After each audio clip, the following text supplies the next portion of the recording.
দক্ষিণবঙ্গে বৃষ্টি কমতেই বাড়তে শুরু করেছে তাপমাত্রা। আগামী কয়েকদিনে পারদ আরও বেশ খানিকটা বৃদ্ধি পাবে। তবে একেবারেই যে বৃষ্টিহীন থাকবে বাংলা সেটাও কিন্তু নয়। ঝড় বৃষ্টির দাপট আপাতত বাংলায় জারি থাকবে। তবে এপ্রিল মাসের এই শুরুর দিকে মোটের ওপর শুষ্ক আবহাওয়াই থাকবে দক্ষিণবঙ্গে। অন্যদিকে উত্তরবঙ্গের থাকবে এখনও বৃষ্টিমুখর আবহাওয়া।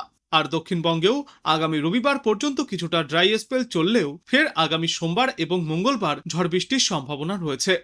আবহাওয়ার শেষ পূর্বাভাসে জানা গিয়েছে, আজ দক্ষিণবঙ্গের ঝাড়গ্রাম, পূর্ব ও পশ্চিম মেদিনীপুর, দক্ষিণ 24 পরগনা, উত্তর 24 পরগনা, নদিয়া, বাঁকুড়া এবং পুরুলিয়ায় হালকা ছিটেফোঁটা বৃষ্টি হতে পারে। বাদবাকি জেলাগুলিতে মোটের ওপর শুষ্ক আবহাওয়া থাকবে। উত্তরপ্রদেশের পূর্বাঞ্চল থেকে মণিপুর পর্যন্ত, বিহার এবং উপহিমালয়, পশ্চিমবঙ্গ, উত্তর বাংলাদেশ, মেঘালয় এবং দক্ষিণ পূর্ব অসম হয়ে একটি উচ্চ স্তরের ঘূর্ণাবর্তের প্রভাবে সিস্টেম বিস্তৃত রয়েছে। সেই সঙ্গে অনুকূল বায়ুপ্রবাহ এবং বঙ্গোপসাগর থেকে প্রচুর আর্দ্রতার প্রবেশের কারণে আপাতত পশ্চিমবঙ্গের বিভিন্ন জেলায় বজ্রবিদ্যুৎ সহ ঝড় বৃষ্টির সম্ভাবনা খুবই বেশি।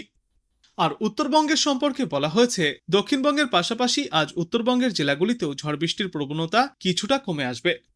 দার্জিলিং, জলপাইগুড়ি, কালিম্পং, কোচবিহার ও আলিপুরদুয়ার জেলায় হালকা থেকে মাঝারি বৃষ্টির সম্ভাবনা রয়েছে আজ। সঙ্গে বইতে পারে 30 থেকে 40 কিলোমিটার গতিতে দমকা ঝড়ো বাতাস। তাই উত্তরবঙ্গের এই সমস্ত এলাকাগুলির জন্য ইতিমধ্যেই হলুদ সতর্কতাও জারি করা হয়েছে আবহাওয়া দপ্তর থেকে। আবহাওয়া দপ্তর জানিয়েছে, আগামী 4 এপ্রিল পর্যন্ত বাংলার আবহাওয়া মোটের উপর শুষ্ক থাকবে। যদিও 5 এপ্রিল থেকে পুরুলিয়া, ঝাড়গ্রাম, বাঁকুড়া, পশ্চিম বর্ধমান এবং বীরভূমের দু একটি জায়গায় হালকা বৃষ্টির সম্ভাবনা রয়েছে। উত্তরবঙ্গের দার্জিলিং, জলপাইগুড়ি, কালিম্পং, কোচবিহার এবং আলিপুরদুয়ারের দু একটি জায়গায় হালকা বৃষ্টির সম্ভাবনা রয়েছে বৃহস্পতি থেকে শুক্রবার পর্যন্ত। বাদবাকি উত্তরবঙ্গের জেলাগুলিতে মোটের ওপর শুষ্ক আবহাওয়াই থাকবে। আইএমডির পূর্বাভাস অনুযায়ী আগামী 4 দিনে দক্ষিণবঙ্গের তাপমাত্রা ধীরে ধীরে 4 থেকে 6 ডিগ্রি সেলসিয়াস পর্যন্ত বাড়তে পারে। অন্যদিকে আগামী 2 দিনে উত্তরবঙ্গের জেলাগুলিতে দিনের সর্বোচ্চ তাপমাত্রায় বড় কোনো পরিবর্তন হবে না। এর পরবর্তী দিন তিনেকে ধীরে ধীরে তাপমাত্রা 3 থেকে 5 ডিগ্রি সেলসিয়াস পর্যন্ত আরও বাড়তে পারে। আগামী 24 ঘন্টায় কলকাতা শহর এবং সংলগ্ন এলাকায় আকাশ আংশিক মেঘলা থাকার সম্ভাবনা রয়েছে।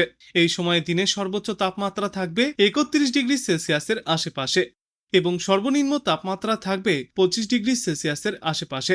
গত 24 ঘন্টায় কলকাতায় সর্বোচ্চ তাপমাত্রা রেকর্ড করা হয়েছে 28.7 ডিগ্রি সেলসিয়াসে, যা স্বাভাবিকের তুলনায় 6 ডিগ্রি সেলসিয়াস কম। অন্যদিকে আজ দিনে সর্বোচ্চ তাপমাত্রা গতকালের তুলনায় অনেকটাই ঊর্ধ্বমুখী হবে। আজ দিনে সর্বোচ্চ তাপমাত্রা থাকবে 33 থেকে 34 ডিগ্রি সেলসিয়াসে এবং সর্বনিম্ন তাপমাত্রা থাকবে আজ 25 থেকে 27 ডিগ্রি সেলসিয়াসের মধ্যে। আজ দিনের বেশিরভাগ সময়ই রোদ ঝলমলে আকাশ দেখা যাবে দক্ষিণবঙ্গের বিস্তীর্ণ এলাকায়। মাঝে মধ্যে মেঘলা আকাশ দেখা গেলেও তা বেশি সময় স্থায়ী হবে না। অন্যদিকে উত্তরবঙ্গে থাকবে মেঘলা বৃষ্টিমুখর আবহাওয়া। দক্ষিণবঙ্গে আজ প্রায় সর্বত্রই হালকা থেকে মাঝারিভাবে বৃষ্টির সম্ভাবনা রয়েছে। যদিও হাওড়া, হুগলি, পূর্ব বর্ধমান, নদিয়া, উত্তর ও দক্ষিণ 24 পরগনা এবং বাঁকুড়ায় প্রতি ঘন্টায় সর্বোচ্চ 60 থেকে 70 কিলোমিটার গতিতে কালবৈশাখী এবং বজ্র বৃষ্টির সম্ভাবনা রয়েছে। এই সমস্ত জেলাগুলিতে ইতিমধ্যেই তাই কমলা সতর্কতা জারি করা হয়েছে। শিলাবৃষ্টির জন্য বিশেষ সতর্কতাও জারি করা হয়েছে বাঁকুড়া, হুগলি এবং পূর্ব বর্ধমান জেলায়। উত্তরবঙ্গেও থাকবে দুর্যোগমুখর আবহাওয়া। আজ কিছু জেলায় ভারী বৃষ্টিও হতে পারে, সঙ্গে রয়েছে শিলাবৃষ্টির সম্ভাবনা। মূলত আজ দার্জিলিং, জলপাইগুড়ি, কালিম্পং, কোচবিহার এবং আলিপুরদুয়ার জেলায় প্রতি ঘন্টায় সর্বোচ্চ 40 থেকে 50 কিলোমিটার গতিতে ঝড়ো হাওয়া এবং বজ্রবিদ্যুৎ সহ শিলাবৃষ্টির সম্ভাবনা রয়েছে।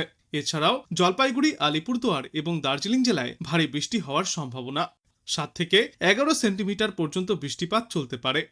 নিচের দিকের মালদা, উত্তর ও দক্ষিণ দিনাজপুর এই 3 জেলাতেও 40 থেকে 50 কিলোমিটার গতিতে ঝড়ো হাওয়া বইতে পারে। সঙ্গে থাকবে বজ্রবিদ্যুৎ সহ বৃষ্টি। এরপর আগামীকালও দুর্যোগপূর্ণ আবহাওয়া বজায় থাকবে বাংলায়। বর্ষণের সম্ভাবনা রয়েছে ঝাড়গ্রাম, পূর্ব ও পশ্চিম মেদিনীপুর, উত্তর ও দক্ষিণ 24 পরগনা এবং নদিয়া জেলায়। আর উত্তরবঙ্গেও আগামীকাল দার্জিলিং, জলপাইগুড়ি, কালিম্পং, কোচবিহার এবং আলিপুরদুয়ার জেলায় হালকা থেকে মাঝারি বৃষ্টির সম্ভাবনা রয়েছে। প্রায় একই রকম আবহাওয়া থাকবে গোটা বাংলায়। কোথাও কোথাও টিপটিপ করে তো কোথাও আবার মুষলধারায় বৃষ্টির পূর্বাভাস রয়েছে। সঙ্গে থাকবে বজ্রবিদ্যুৎ এবং দমকা ঝড়ো হাওয়া, অর্থাৎ কালবৈশাখীর সম্ভাবনা রয়েছে, যার জন্য থাকছে আবহাওয়া নিয়ে বিশেষ সতর্কতা। আজ সারাদিনই মেঘলা আকাশের পাশাপাশি বিক্ষিপ্ত বৃষ্টি হতেও দেখা যাচ্ছে দুই বাংলার বিভিন্ন প্রান্তে। বজ্রবিদ্যুৎ সহ ঝড় বৃষ্টির আশঙ্কা আরও বাড়তে পারে সন্ধ্যার পর থেকে।